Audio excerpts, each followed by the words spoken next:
Good morning. Welcome to SSUC Online. This is a time we take together to reflect on our lives and how we want to be in the gift of time, in the gift of this day, in the gift of this breath, in the gift of this moment. And although we can't share a place, we can still share space. Space for our hearts and minds and spirits. We can share time together. Whoever we are and wherever we are, whatever it is we're hoping for, whatever it is we're celebrating, whatever it is we're carrying, whatever it is we're hoping for, whatever it is we fear, and whatever it is that we dare to dream, we're here with one another.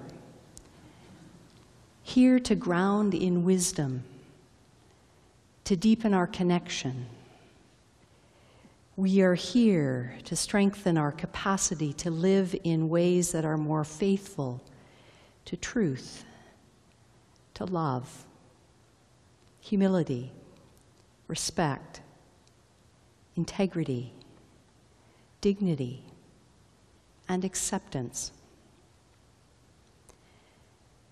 Wherever you are in this moment, I invite you to take a moment to acknowledge the long story of the land you call home, to remember the wisdom of its first peoples and the legacy that is ours in this land. In Edmonton and Saskatoon, we honor that we are responsible partners in this Treaty 6 territory. Together with me in the room this morning, we have Brett and Darian helping us with all technical matters. We have Pam and Janet and Dawn helping us with music. Chris, my teammate, of course, is here with me. And we have some very special guests who are joining us this morning by video. If you have a candle near you this morning, this is our time to light our candles together.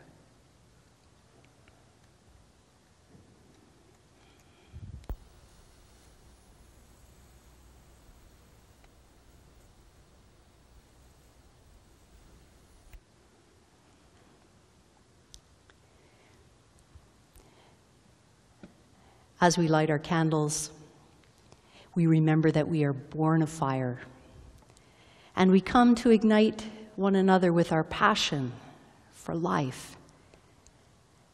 And we also come to remember that we are water, in bodies that are mostly water, on a watery planet we call home. And we come to remember that we are air, a single breath that separates us from being and not being. A single breath, the air that gives us life again for this moment. And we come to remember that we are soil building ground for one another. As we light our candles, we remember that we are part of all that is, and like trees, with earth in our roots and the sky in our reach, we are born into light and ever seeking it. Good morning, everyone. We are engaging in a new theme this week that will take us into the next number of weeks. And it's a theme that helps us engage the wisdom that comes from our friends, the trees. Poet Walt Whitman, in the recovering years after a stroke, ventured frequently into the woods. He called them the best places for composition and for healing. One late summer day in 1876, he found himself before one of his favorite wonders, as he calls it, a fine yellow poplar that rose 90 feet into the sky, and standing at its mighty 4-foot trunk, he contemplated the unassailable authenticity of trees, and he writes this: "How strong, how vital, how enduring, how dumbly eloquent. What suggestions of imperturbability and being, as against the human trait of mere seeming, the qualities almost emotional, palpably artistic, heroic of a tree. So innocent and harmless, yet so savage. It is, yet says nothing. This week we're beginning this new series entitled The Wisdom of Trees, and we learn much from the sacred texts of nature. But trees have a particular place in that canon. For the next number of weeks, we're going to explore how that tree wisdom can impact our lives, impact our living, our well-being. Anything from letting go to weathering storms, from their teaching to breathe and produce, to their example of reaching for light, and many more pieces of wisdom they have to share. We'll learn from our arboreal siblings, and we'll ask you to contribute to our experience with your own stories, your own pictures, your own experiences. Today, we'll have a glimpse into the meaning of trees and a couple of our favorite trees from Nancy and myself, and a special appearance by video from Alison Brooks Starks in exactly the place you'd expect her to be. Come on this journey with us over the next couple of weeks to a place where we affirm every day that we are connected and one with ourselves, with nature, with our friends, the trees. This morning, I'd like to thank Rochelle Ikram for spending time this week learning and recording a song I wrote in 2015 and a particularly new verse that I penned this week for our new series. This is a song called To Live More Closely, and we invite you to listen, to enjoy, to enter into the call for us to be moved and to be changed in our living more closely as we pray.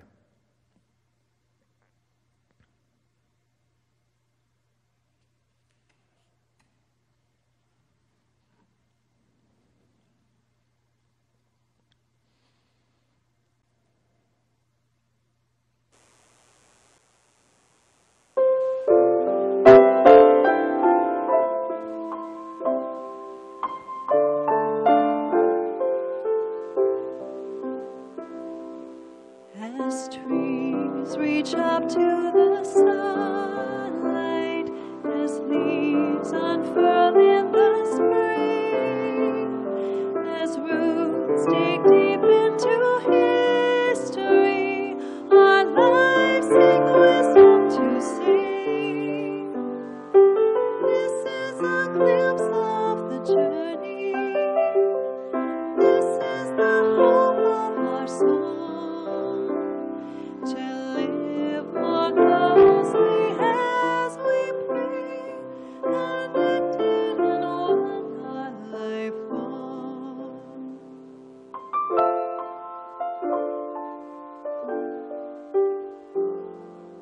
A dream of people as kindred, a cause of justice and peace, a call to serve and help others, a voice of kindness increase. This is a glimpse of the journey. This is the hope of our soul. To live more closely as we pray, connected in one our life long.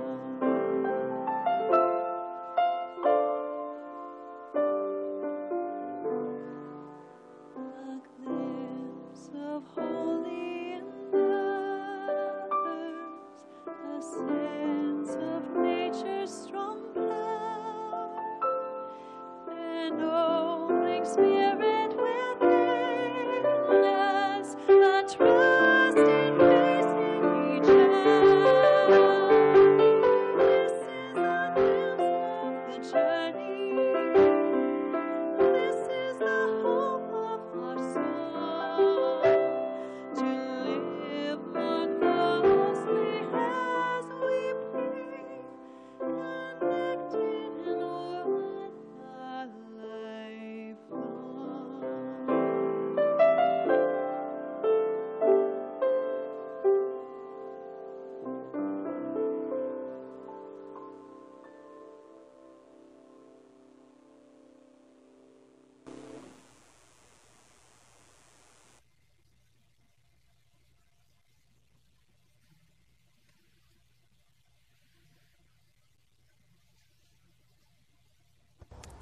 On Earth Day, I introduced you to my favorite tree in our yard.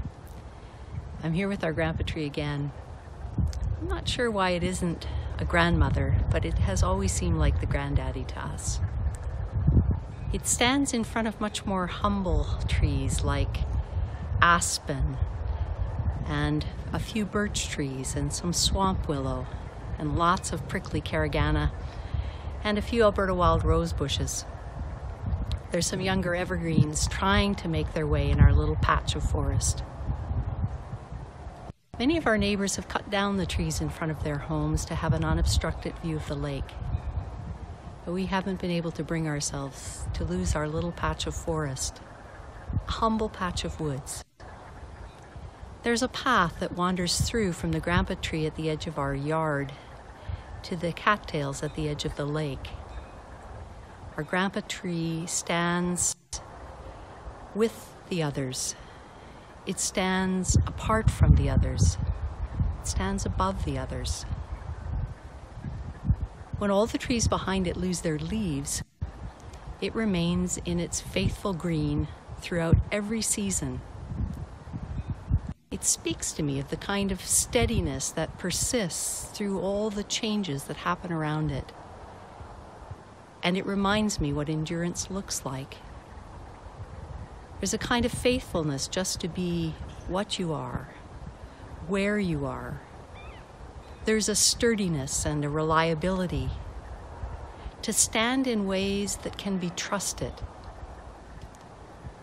Our grandpa tree has companioned all the changes we've seen here in the 19 years we've lived here. We've lived in its shelter. When I see that tree, I see the wisdom of a survivor. One that has witnessed all kinds of weather, has endured the rigors of winter and the heat of summer.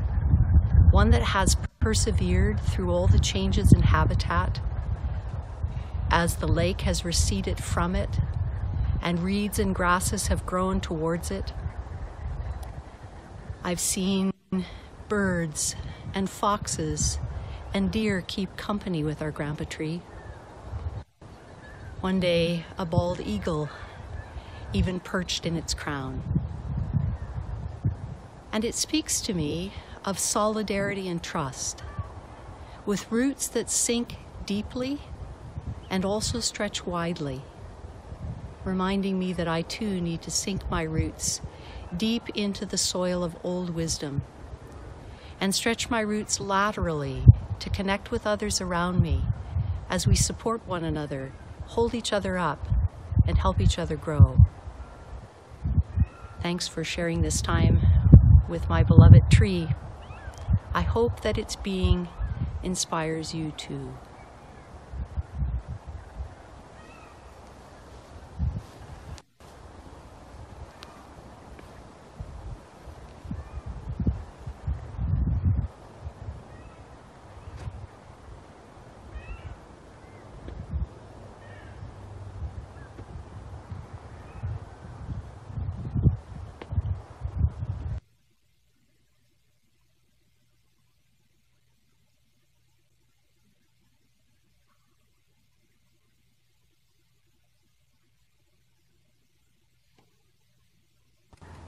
Good morning. I'd like to share a poem with you this morning by William Stafford from his collection, Even in Quiet Places. The poem is entitled, You, reading this, stop. Don't just stay tangled up in your life. Out there in some river or cave where you could have been, some absolute lonely dawn may arrive and begin the story that means what everything is about. So don't just look either. Let your whole self drift like a breath and learn its way down through the trees. Let that fine waterfall smoke filter its gone, magnified presence all through the forest. Stand here till all that you were can wander away and come back slowly, carrying a strange new flavor into your life. Feel it? That's what we mean.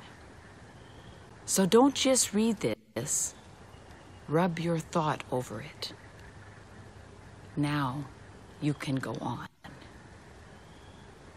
In the words of this poet, may we find wisdom for our living.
Hello.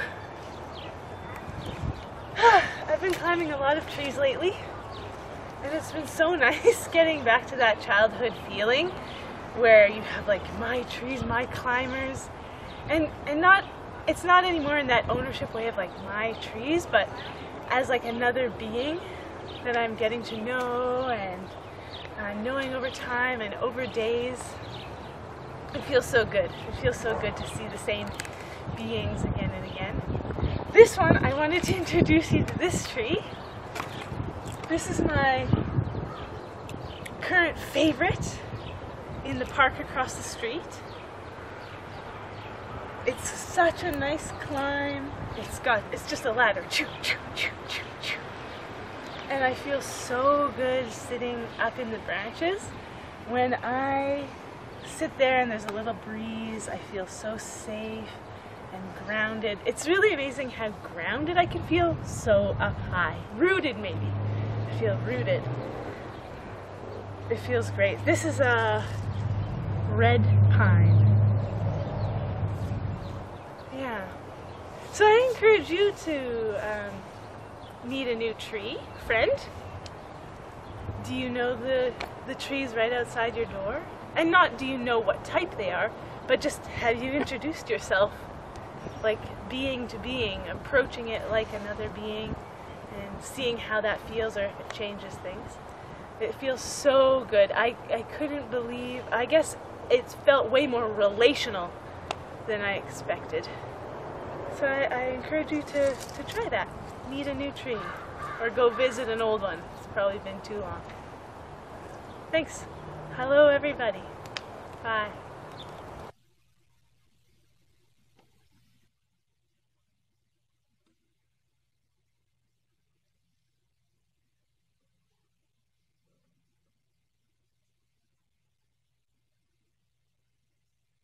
The Happiness Tree, Celebrating the Gifts of Trees We Treasure, by Andrea Alban Gosline, illustrated by Lisa Burnett Bossy. Everything good begins with me, the acorn told its mother tree, and drifted on the dancing breeze to find a cloak of golden leaves. Protected from the windy snap, the acorn shared a winter's nap, with dreams of saplings growing wild, a treasure tree for every child.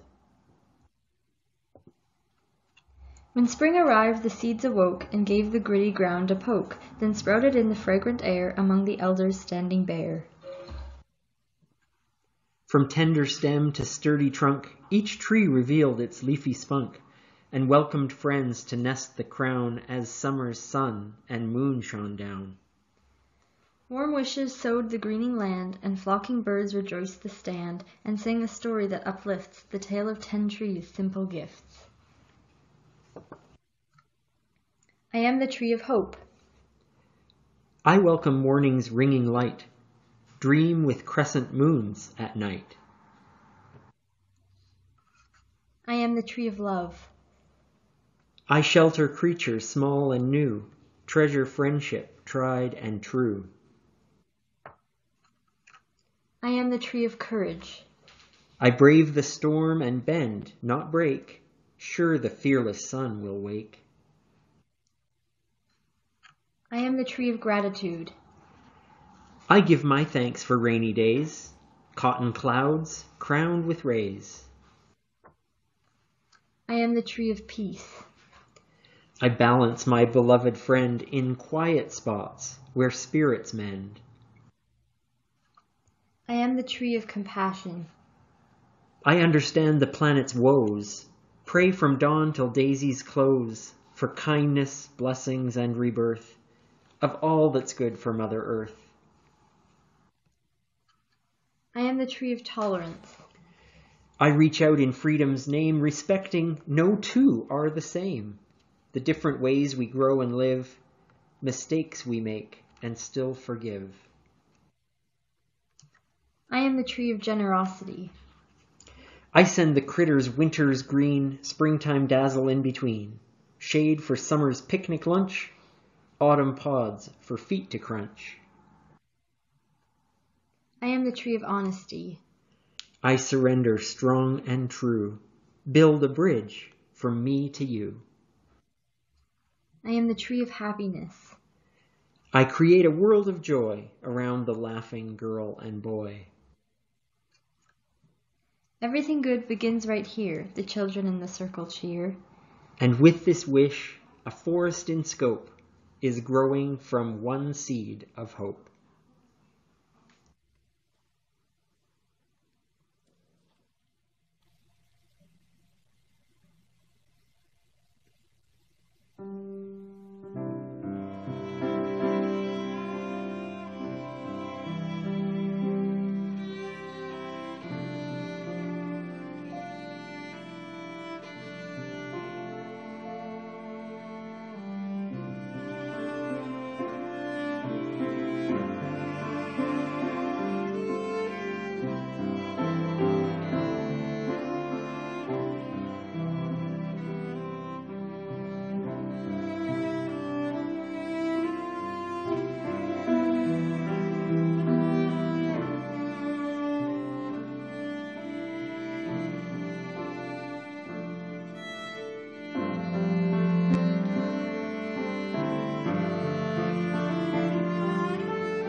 This piece of wisdom comes to us from the ancient words of the writings of Proverbs in the 3rd chapter.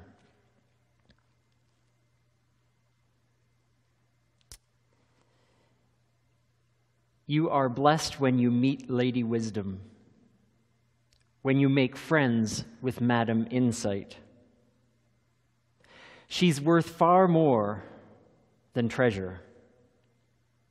Her friendship is better than a large salary.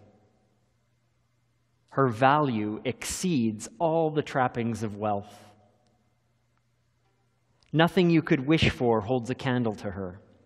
With one hand she gives long life, and with the other she confers recognition. Her manner is beautiful. Her life wonderfully complete. She is the very tree of life to those who embrace her. Hold her tight and be blessed. In these words of the poet from the 4th century BCE, may we find wisdom for our living.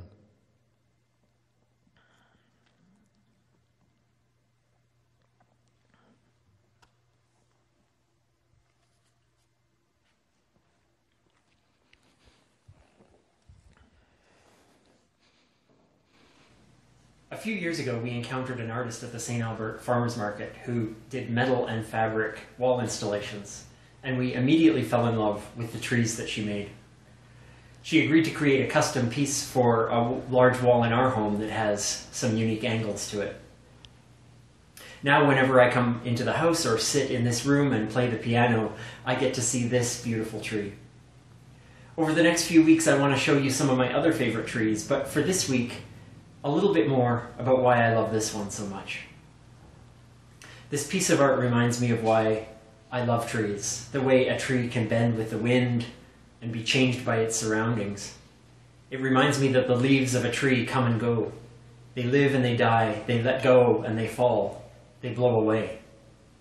The tree changes with every gust, with every day. Everything has a cycle. I sit here when I should be practicing sometimes and stare at this tree. It gives me a really good excuse to let my mind wander. The creativity to turn metal strands into such creativity. This work reminds me that every creative thing is done one small piece at a time, whether it's a tree from a tiny seed, then sapling, then tender green wood, and on, or it's one idea that builds on another, or one note on the piano that leads to the next. I'm encouraged and inspired by the life of the tree that sits on my wall in front of me every day.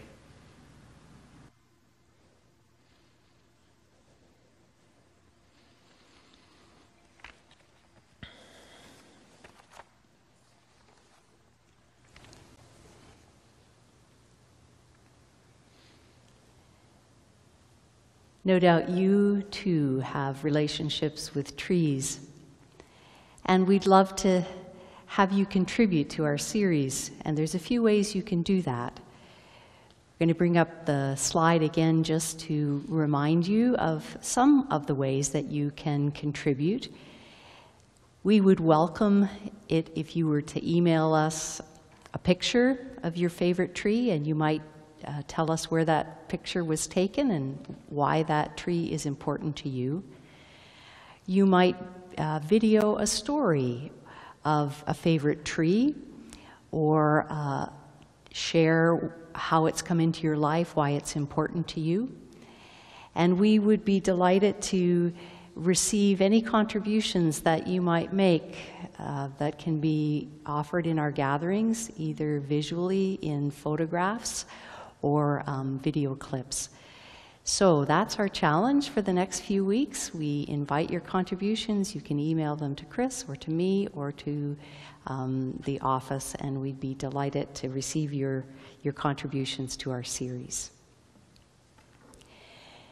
We also welcome you to participate with us in conversation on Monday afternoons at 3 o'clock.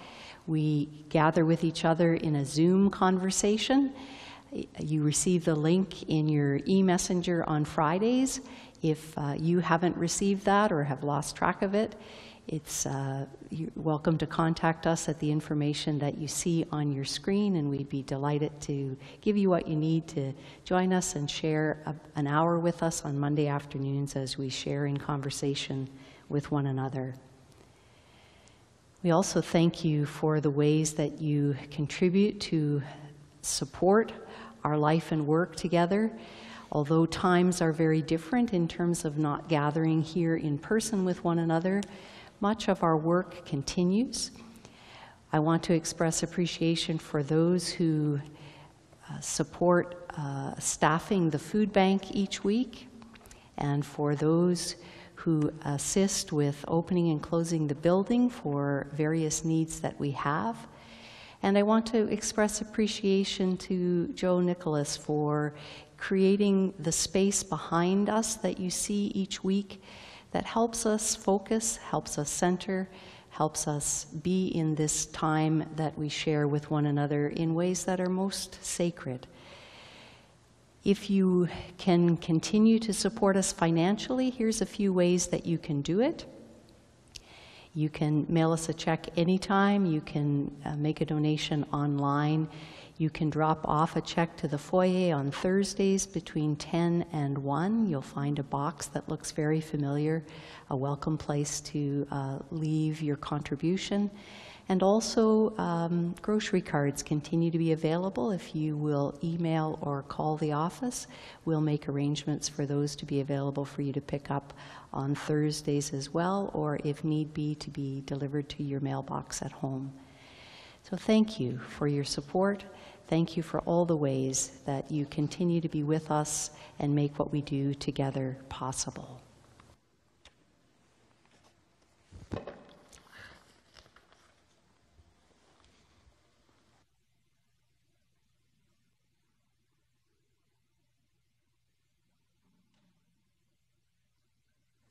We can be grateful for the wisdom that we hear and share with each other today, the deep meaning that trees bring to Nancy, to Allison, to me, to the beauty of music and song, to the rich wisdom that you will all bring as you contribute in the coming weeks.